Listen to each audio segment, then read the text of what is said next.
कौन होगा अगला सुभाष चंद्रा?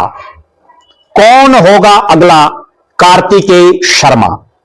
ये सवाल पिछले कुछ एक दिन से हरियाणा के राजनीतिक गलियारों में गूंज रहे हैं।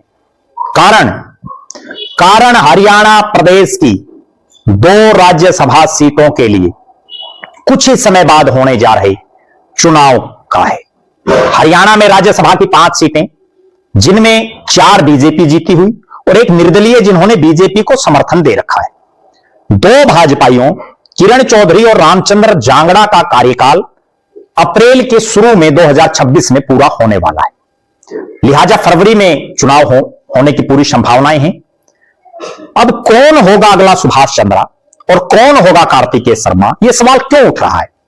उसके पीछे कारण यह है कि हरियाणा से जो 2 राज्यसभा की सीटों का चुनाव होना है, एक तो बीजेपी की जीतनी निश्चित है, क्योंकि बीजेपी के ऊपर नीचे भी सरकार है और 48 विधायक हैं, 31 चाहिए, तो उसकी जीत निश्चित है।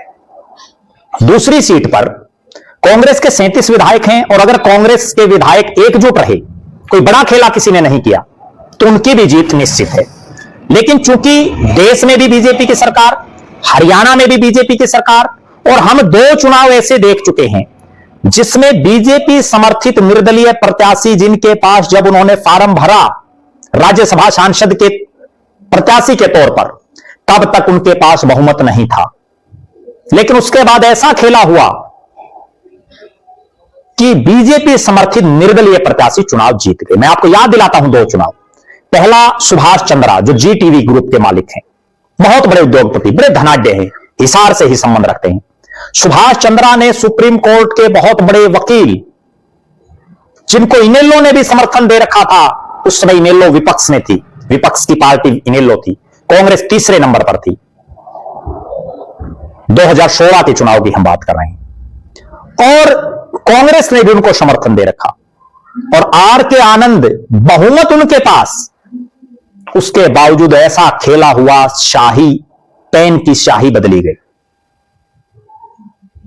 और आर के आनंद चुनाव हार गए और निर्दलीय सुभाष चंद्रा, जिन्होंने जब फार्म भरा तो उनके पास बहुमत नहीं था, वो चुनाव जीत गई। उसके बाद दूसरा खेला हुआ पंडित विनोद शर्मा, पूर्व केंद्रीय मंत्री के बेटे और एक बहुत बड़े टीवी ग्रुप के मालिक कार्तिकेय शर्मा ने निर्दलीय प्रत्याशी के तौर पर नामांकन भरा। कांग्रेस के पास बहुमत, कांग्रेस ने भारी भरकम नेता अपने अजय माकन, जो फिलहाल राष्ट्रीय कोषाध्यक्ष हैं पार्टी के, उनको चुनावी मैदान में उतारा।